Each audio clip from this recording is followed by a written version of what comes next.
Bom dia, Matheus Bandeira. Tudo bom, meu amigo? Bom dia, Alan. Tudo bem? Tudo bem aí aos teus amigos e aos seguidores do Terça Livre. Um prazer mais uma vez falar contigo e falar para o canal. Sempre uma satisfação. Alegria nossa. Matheus, em primeiro lugar, existe essa narrativa muito forte ainda de que o Fundeb é algo... Não, muda não. Deixa aí. Deixa assim. Obrigado. Existe essa narrativa de que o Fundeb é um negócio que vai favorecer professores, pobrezinhos do interior, etc. E que, na verdade, são os ricos que não querem que isso aconteça, porque os favorecidos serão sempre os ricos e os pobres estarão sempre pagando mais por isso. Como é que a gente pode destruir essa narrativa de que o Fundeb é para ajudar os mais pobres e carentes? Né? Como é que a gente pode desfazer essa narrativa mentirosa? Me permite dar dois passos para trás só Manda ver. para falar para quem está acompanhando e que talvez não conheça exatamente o que vai ser votado, né? O Fundeb é o principal mecanismo de financiamento da educação pública estatal. Foi criado por uma emenda constitucional, 53, se não me engano, lá em 2006, e vigorou até agora, vigora até o ano de 2020.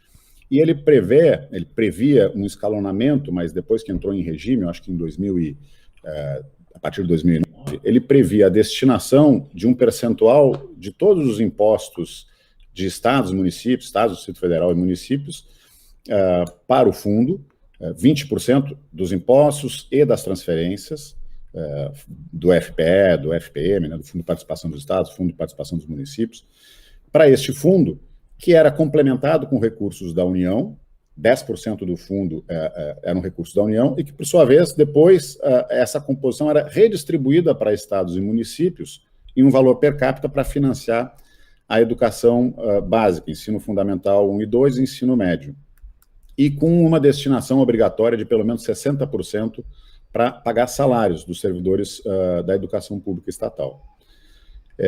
O que está sendo proposto agora? E eu sempre achei, quando acompanhei nos últimos meses, aí no último ano e meio, toda essa discussão que a gente viu no Ministério da Educação, esse enfrentamento necessário em relação à captura ideológica que aconteceu nas últimas décadas nas universidades e nas escolas. A gente sabe, e os seguidores do Terça Livre sabem muito bem, que a escola pública estatal, no Brasil inteiro, em maior ou menor grau, ela foi capturada pelos sindicatos dos professores, né? Que, por sua vez, são todos ligados à esquerda brasileira e que, enfim, trabalham lá na direção dos seus propósitos, das suas crenças. Os alunos da rede pública sempre sofreram com greves, sempre sofreram, pior ainda que as greves, com um processo de ideologização dos alunos, né? E o Fundeb foi o mecanismo que permitiu isso. Então a gente viu toda uma batalha ali, ideológica para tentar desfazer isso, que vai levar muito tempo. E agora, mas eu sempre estive convencido de que a tarefa principal para que a gente pudesse fazer isso era reformar o Fundeb, que deveria ser, porque seria extinto em 2020, deveria ser renovado neste ano. Então, na minha opinião, o MEC deveria estar envolvido desde o início dessa gestão nesse esforço. Esse projeto, a proposta que talvez seja votada hoje, essa PEC, parece que tem inclusive acordo do governo, a relatora é uma deputada federal do DEM do Tocantins, que já foi secretária de Educação, a professora Dorinha. Uma sindicalista, diga-se de passagem. Sindicalista.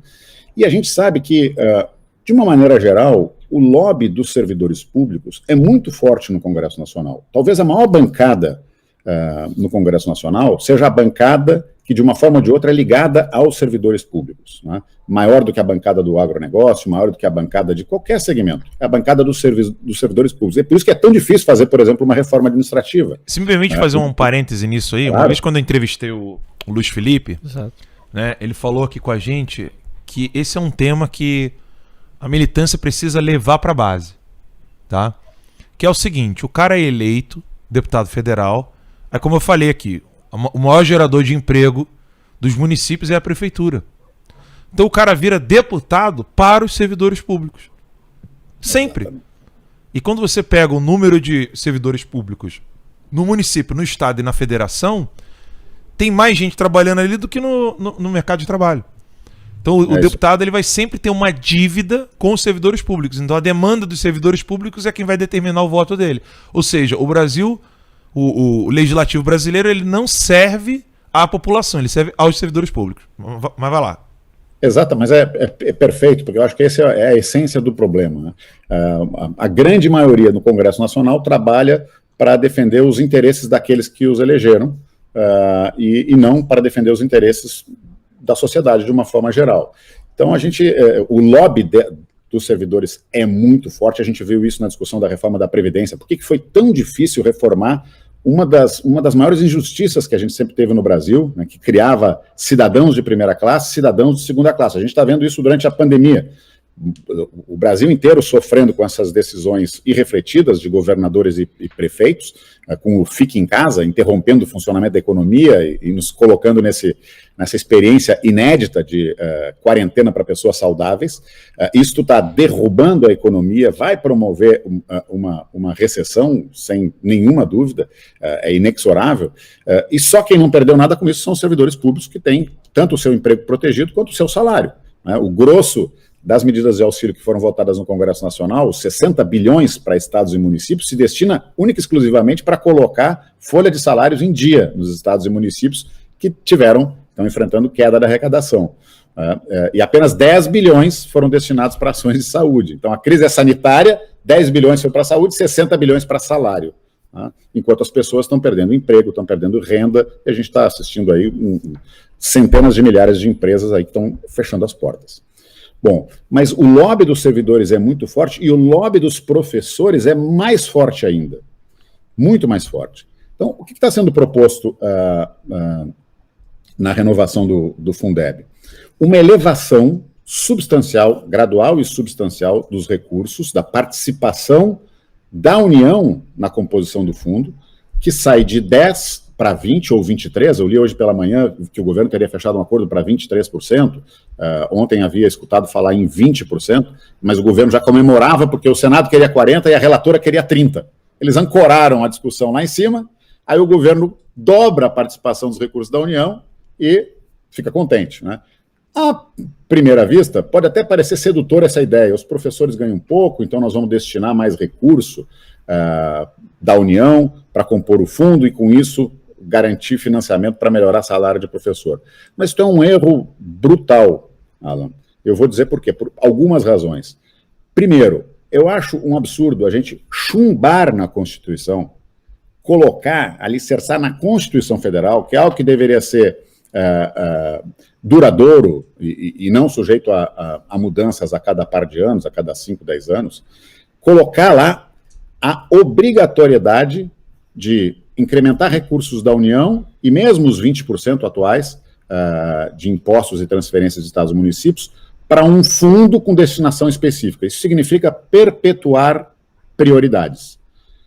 A educação é uma prioridade? Claro que é uma prioridade. É óbvio que é uma prioridade e é um dever do Estado garantir acesso a uma educação de qualidade para as pessoas que não têm como pagar. Isso é uma forma de o Estado cumprir o seu papel de garantir igualdade de oportunidades para que as pessoas depois, com acesso a uma educação de qualidade, possam disputar espaço no mercado, possam empreender, possam correr atrás dos seus propósitos de vida. É evidente, eu acho que todo mundo concorda, mas isso é um falso consenso, porque, na verdade, o que está se defendendo aqui não é educação de qualidade. Aliás, a PEC sequer fala em educação de qualidade da educação. A gente sabe que o modelo que a gente tem hoje, financiado pelo Fundeb, fundamentalmente, é um modelo falido. Eu não preciso gastar muito argumento aqui, não preciso usar o latim para mostrar que ele é falido. Basta olhar tanto as notas dos alunos brasileiros no exame estandarizado, que é o PISA, no exame internacional, ou as notas do IDEB. Eu, porque participei de uma campanha aqui em 2018, me dediquei a estudar esse tema. A nota média da rede pública de ensino, do IDEB para o ensino médio, por exemplo, é 3,7, de 0 a 10. A nota média, ou seja, nós estamos formando analfabetos funcionais. Então, este modelo é um modelo fracassado. A gente está dobrando a aposta nesse modelo. A gente está aumentando os recursos substancialmente, e aí, pior do que isso, aí vem o primeiro problema, além da priorização ou da perpetuação da prioridade. A proposta propõe isso, né? elevando a obrigação de destinar 70% desses recursos do Fundeb exclusivamente para pagar salários de professores da rede pública estatal. A gente está criando uma proteção, 70%. Quem garante que daqui a 5 anos ou 10 anos nós vamos precisar gastar 70%? Aliás, o Brasil é um país de dimensão continental, existem diferenças abissais entre um município e outro no conjunto dos 5.570 municípios que nós temos no Brasil. Tem município que gasta mais do que o percentual do Fundeb em educação, tem município que gasta menos. Na medida em que a gente aumenta o recurso daquele que já gasta o necessário e obriga a destinar 70% do fundo para pagar salário, o que vai acontecer? A gente abre um espaço que será ocupado imediatamente por aumentos salariais, sem nenhuma relação direta com a qualidade do ensino. Que é o que acontece, hein, Matheus? É um outro problema.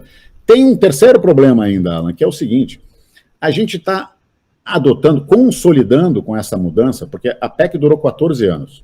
A gente deveria ter testado diversos modelos, a gente deveria ter tentado compreender o que funciona, o que não funciona, para poder fazer uma revisão nesse modelo daqui para frente. A proposta agora é chumbar na Constituição, para todo sempre, este modelo estatal como sendo a única alternativa. A Constituição Federal de 88, lá no artigo 213, já permitia que os recursos públicos fossem utilizados não apenas para a rede pública de ensino, rede estatal, né? Quando eu falo sistema de ensino público estatal, eu estou me referindo a quando o Estado ou o município é o dono da escola e é o patrão do professor. Há pouco eu estava acompanhando vocês aqui, tu falava disso, a gente vai precisar de servidores públicos em algumas áreas, sempre, claro que vai. Algumas áreas são indelegáveis, como é o caso da segurança pública, por exemplo, né? Até porque ela exerce o poder de coerção do Estado, então não dá para delegar isso para